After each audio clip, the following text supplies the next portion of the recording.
नमस्कार दोस्तों, स्वागत है आप सभी का ऑनलाइन एडा फर्स्ट स्टडी यूट्यूब चैनल पे। जैसा कि दोस्तों आप सभी जानते हैं, किसी भर्ती संबंधी कोई भी सूचना होती है आप सभी को ऑनलाइन एडा फर्स्ट स्टडी चैनल के माध्यम से दी जाती है। उसी के हम इस वीडियो में हम बात करेंगे तमाम भर्तियों की लेटेस्ट अपडेट को लेकर। वीडियो को लाइक और शेयर करना बिल्कुल ना भूलें, साथ में चैनल को सब्सक्राइब कर लें और बेल आइकन को दबा लें, जिससे किसी प्रकार की ऑथेंटिक जानकारी आप सभी को मिलती है। तो चलिए दोस्तों, वीडियो शुरू करते हैं। तो सबसे पहले दोस्तों हम बात करेंगे कोरोना संक्रमण के बारे में। जैसा कि आप सभी जानते हैं कि प्रदेश के अंदर कोरोना को लेकर या फिर अलग राज्यों के अंदर भी कोरोना के मामले तेजी से बढ़ते हुए दिखाई दे रहे हैं। और इस बार कोरोना के साथ में ऑक्सीजन की सबसे बड़ी समस्या देखने के लिए मिल रही है। ज़्यादातर जो कहीं ना कहीं लोगों की डेथ देखने के लिए मिली है, वो कोरोना संक्रमण से कम, अगर हम बात करें सिस्टम की नाकामी की वजह से ज़्यादा देखने के लिए मिलती हुई दिखाई दे रही है। लेकिन अब ऐसे में सरकार के माध्यम से ऐलान किया गया है। साथ ही बीते दिनों आप सभी को बताया कि हाई कोर्ट के माध्यम से भी तमाम जो आदेश हैं वो जारी किए गए थे ऑक्सीजन को लेकर। अब यहाँ पे आप सभी देखेंगे कि निजी अस्पताल में भेजे जाने का जो खर्च है वो राज्य सरकार उठाएगी। ऐसी जानकारी सीएम के माध्यम से दी गई है। अब ये ज़मीनी स्तर पे कितना होगा ये तो एक आप सभी के सामने चीज़ें हैं, लेकिन फिलहाल जो जानकारी दी जाए उसके मुताबिक अगर हम बात करें, मुख्यमंत्री योगी आदित्यनाथ ने कहा कि कोई भी निजी या फिर सरकारी अस्पताल के किसी भी कोविड मरीज का जो उपचार से इनकार नहीं कर सकता है। अगर सरकारी अस्पताल के अंदर बेड नहीं मिलते हैं तो मरीज को निजी अस्पताल में भर्ती करवाया जाएगा। सरकार के नियम अनुसार इसके इलाज का जो खर्च उठाएगा वो यहाँ पे सरकार के माध्यम से मतलब दिया जाएगा, उसका जो भी खर्च होगा। और अगर ऐसा किया जाता है तो सबसे बेनिफिशियल होगा आम लोगों के लिए। जैसा कि नीचे आप सभी देखेंगे कि एक भी मरीज की पीड़ा असहाय है, ऐसी घटना संबंधित डीएम साथ में मुख्य चिकित्सा अधिकारी जवाबदेही तय होगी। मुख्यमंत्री ने ये बातें रविवार को टीम 11 के साथ में मीटिंग देखने के लिए मिली, उस समय पर जानकारी दी गई है। जैसा कि आप सभी देखने के लिए मिल रहा है कि लगातार कोरोना संक्रमण बढ़ता हुआ दिखाई दे रहा है।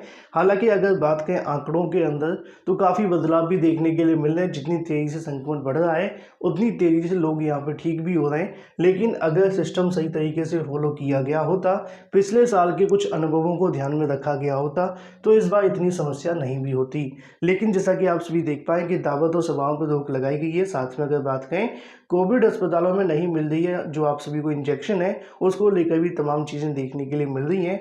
ऑक्सीजन की किल्लत को लेकर भी लगातार जो प्रयास है वो किए जा रहे हैं। लेकिन ऐसे में आप लोग अपना और साथ में अपने परिवार का ख्याल अवश्य रखें। वहीं दूसरी तरफ बात करें अपनी अगली अपडेट को लेकर, जो कि संबंधित है उत्तर प्रदेश की एक और भर्ती के बारे में। ये भी निरस्त हो सकती है जानकारी देखने के लिए मिल रही है कि इस भर्ती के अंदर भी घोटाला हुआ है। ओएमआर सीट में हेराफेरी देखने के लिए मिली है। क्या अब इस भर्ती को भी रद्द किया जाएगा, इसका फैसला अब जांच के बाद आप सभी को देखने के लिए मिलेगा। कि भर्तियों में जांच करने वाली एसआईटी की टीम की रिपोर्ट अगर बात करें, गृह विभाग ने स्वीकार करने की चर्चा की है।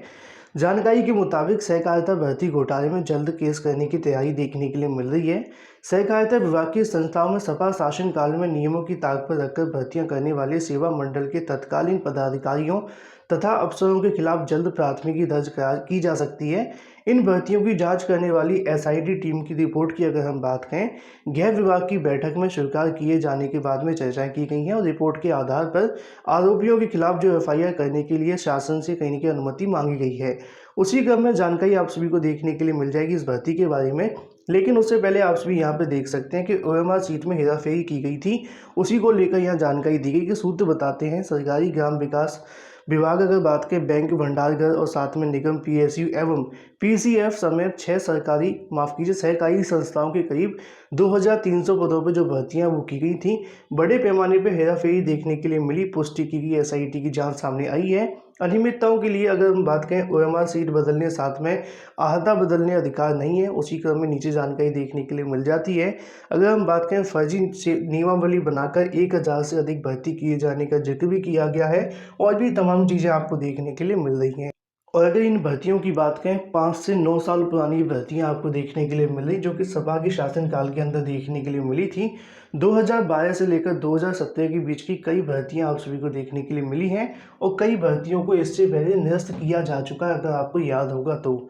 अब ऐसे में आगामी समय के अंदर अगर सरकार चेंज होती है, हालांकि मेरा कहने का मतलब कुछ भी नहीं है, बस मैं समझाने का प्रयास कर रहा हूँ कि दूसरी सरकारें पुरानी भर्तियों में अगर भ्रष्टाचार ढूंढने लगी तो आगामी समय के अंदर कोई और सरकार आएगी तो पुरानी सालों की भर्तियों पर जाएगी, उस पर जांच करवाएगी। और ये सिलसिला अगर ऐसे ही चलता है तो नई भर्तियों की तरफ कौन ध्यान देगा, ये भी काफ़ी ज़्यादा महत्वपूर्ण है। लेकिन फिलहाल इस भर्ती को लेकर भी तलवार लटकती हुई दिखाई दे रही है। बाकी आप सबकी क्या है, कमेंट करके बताना बिल्कुल ना भूलें।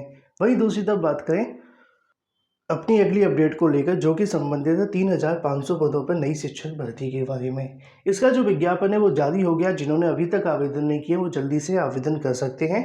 उसी को लेकर आप सभी को यहाँ पे देखने के लिए मिल जाएगा। अगर हम बात करें, राष्ट्रीय परीक्षा एजेंसी ने आवेदन प्रक्रिया शुरू कर दी है। 3,479 टीजीटी पीजीटी साथ में अन्य पदों के लिए एकलव्य मॉडल आवासीय विद्यालय में जो भर्ती है वो देखने के लिए मिली है, जिसके आवेदन प्रक्रिया पहले से शुरू की जा चुकी है।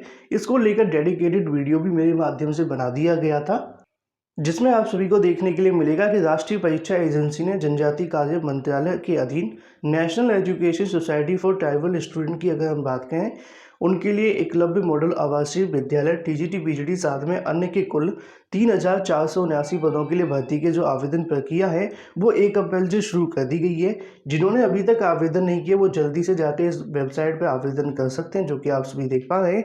उसी क्रम में पदों की संख्या की अगर बात की जाए तो आंध्र प्रदेश के अंदर लगभग 117 पद हैं, तो छत्तीसगढ़ के अंदर लगभग 514 हैं, हिमाचल के अंदर 8 हैं, उत्तर प्रदेश में अगर हम देखें तो यहाँ पे 79 आप सभी को जो पद है वो देखने के लिए मिलते हैं। मतलब उत्तर प्रदेश के छात्र भी आवेदन कर सकते हैं। साथ ही अगर बात करें शिक्षक भर्ती की परीक्षा को लेकर, तो जून में वो आप सभी को देखने के लिए मिल जाएगी। जैसा कि आप सभी देख पा रहे हैं, एकलव्य मॉडल आवासीय विद्यालयों में टीजीटी पीजीटी 22 प्रिंसिपल के पदों के लिए उम्मीदवार के चयन के लिए पहले चरण में कंप्यूटर आधारित जो परीक्षा होगी वो जून 2021 के प्रथम सप्ताह में की जाएगी। सीबीटी में सफल उम्मीदवारों का जो इंटरव्यू वो आपको देखने के लिए मिलेगा। मतलब शिक्षक भर्ती की जो परीक्षा होगी वो जून के प्रथम सप्ताह में करवाई जाएगी। हो सकता है कि कोविड की वजह से इसको आगे बढ़ा दिया जाए।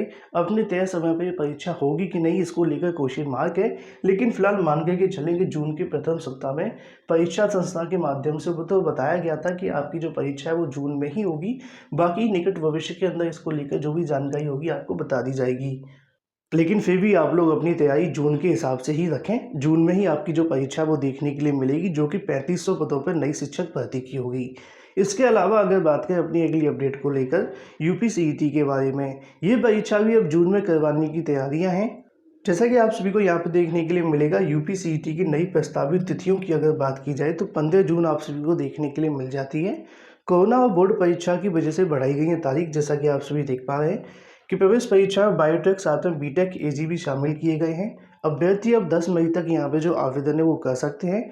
प्रदेश के फार्मेसी मैनेजमेंट साथ में इंजीनियरिंग संस्थानों के दाखिले के लिए प्रस्तावित Uttar Pradesh common entrance test मतलब कि यूपी सीईटी की जो तिथि के अंदर एक बार फिर से जो बदलाव है वो देखने के लिए मिला है। अब ये परीक्षा जून में मतलब कि 15 जून को प्रस्तावित किया गया है। हालांकि यूपी सीईटी बीटेक के साथ में बीटेक बायोटेक, साथ ही अगर बात करें बीटेक एग्रीकल्चर कोर्स को शामिल करने के लिए ऑनलाइन प्रवेश परीक्षा का जो आयोजन है वो 61 शहरों में आप सभी को देखने के लिए मिलेगा। गौरतलब है कि सबसे पहले यूपी सीईटी 16 मई को प्रस्तावित किया गया था और साथ में आप सभी को बताया कि 18 मई को जो कहीं ना कहीं बढ़ाकर देखने के लिए मिला। अब उसके बाद में तारीखों के अंदर जो बदलाव करते हुए 15 जून कर दिया गया है। साथ में आवेदन के लिए 10 मई तक आप सभी को देखने के लिए मिलने वाला है। वहीं दूसरी तरफ बात करें यूपी बोर्ड परीक्षाओं के बारे में, जैसा कि आप सभी जानते हैं कि यूपी बोर्ड परीक्षाएं तो फिलहाल स्थगित कर दी गई हैं। नई तारीखों की घोषणा के बारे में सरकार के माध्यम से अभी तक यहाँ पे जानकारी नहीं दी गई है। उसी क्रम में यहाँ पे लिखा हुआ है कि यूपी बोर्ड 2021 की अगर बात करें, स्थगित बोर्ड परीक्षाओं को रद्द न माने छात्र। जैसा कि नीचे आप सभी देखेंगे कि यूपी बोर्ड परीक्षाएं स्थगित कर दी गई हैं, लेकिन आपको बता दें कि परीक्षाएं रद्द नहीं हुई हैं। उसी क्रम में नीचे आप सभी को देखने के लिए मिल जाता है कोरोना वायरस के कारण यूपी बोर्ड की परीक्षाओं को स्थगित कर दिया गया है। लेकिन बोर्ड ने अगर बात करें छात्रों की तैयारियों को जारी रखने की जो बात है वो कही है। बता दें कि परीक्षाओं की बढ़ती महामारी के कारण अभी फिलहाल स्थगित किया गया है, लेकिन ये परीक्षाएं रद्द नहीं हुई हैं। तो ऐसे में आप लोग अपनी प्रिपरेशन करते रहें। डिप्टी सीएम की माने तो उनके माध्यम से बताया गया था कि नई तारीखों को लेकर जो घोषणा होगी वो मई के प्रथम सप्ताह के अंदर की जाएगी। इसको लेकर एक समीक्षा बैठक होगी और उसके बाद में नई तारीखों का जो ऐलान है वो किया जा सकता है। तो इसी चीज़ को ध्यान में रखते हुए अपनी तैयारी लगातार जारी रखें। वहीं दूसरी तरफ बात करें यूपी में योग्य अभ्यर्थियों की दरकार को लेकर, तो यहाँ पे आप सभी को यूपीपीएससी न्यूज़ के माध्यम से देखने के लिए मिलेगा कि बेरोजगार की भीड़ में योग्य की दरकार, पीसीएस, आरओ, एआरओ सहित अन्य प्रमुख भर्तियां खाली रह गए हैं पद। उसी को लेकर यहाँ पे जानकारी दी गई है कि अगर बात करें कितनी ऐसी भर्तियां हैं जिसके अंदर योग्य अभ्यर्थी नहीं मिले हैं। पीसीएस 2019 की अगर बात करें 19 पद खाली रह जाते हैं। पीसीएस 2020 के अंदर 11 पद आप सभी को देखने के लिए मिलते हैं। समीक्षा अधिकारी, सहायक समीक्षा अधिकारी 2016 के अंदर 43 पद खाली थे। सांख्यिकी अधिकारी की बात करें 15 पद, यूनानी चिकित्सा की अगर यहाँ बात की जाए तो 5 पद खाली हो जाते हैं। साथ में एसीएफ आरओएफ को लगभग 4 पद खाली रह गए और भी तमाम ऐसी भर्तियां जो कि 480 पद आपको देखने के लिए मिल जाते हैं। एलटी गेट के अंदर भी काफ़ी पद खाली रह गए थे। उसी क्रम में यूपीपीएससी के अध्यक्ष के सामने जो मांगे वो रखी जाएगी। उत्तर प्रदेश लोक सेवा आयोग के नवनियुक्त अध्यक्ष श्रीनेत जी ने कार्यभार ग्रहण करने का इंतजार प्रतियोगी छात्र बेसब्री से कर रहे हैं। श्रीनेत जी के आने के बाद में प्रतियोगी छात्रों के माध्यम से मुलाकात करने का प्रयास किया जाएगा कि 2013 से लेकर 16 की समस्त भर्तियों की परीक्षाओं के परिणाम जारी कर सीबीआई सुस्त प्रक्रिया साथ में खिलाफ लगातार आवाज़ उठाई जा रही है। लेकिन जैसा कि आप सभी देख पाए कि आगे की जो कार्रवाई पूरे तरीके से लटकी हुई है। नए चेयरमैन जब प्रभात कुमार आए थे तो उसके बाद में उम्मीदें थी कि यहाँ से कहीं ना कहीं जो यूपीपीएससी की तस्वीर में बदलाव होगा। हालांकि परीक्षाओं में तेजी देखने के लिए मिली, लेकिन जांच के नाम पर सिर्फ ठंडे बस्ते में डाल दिया गया।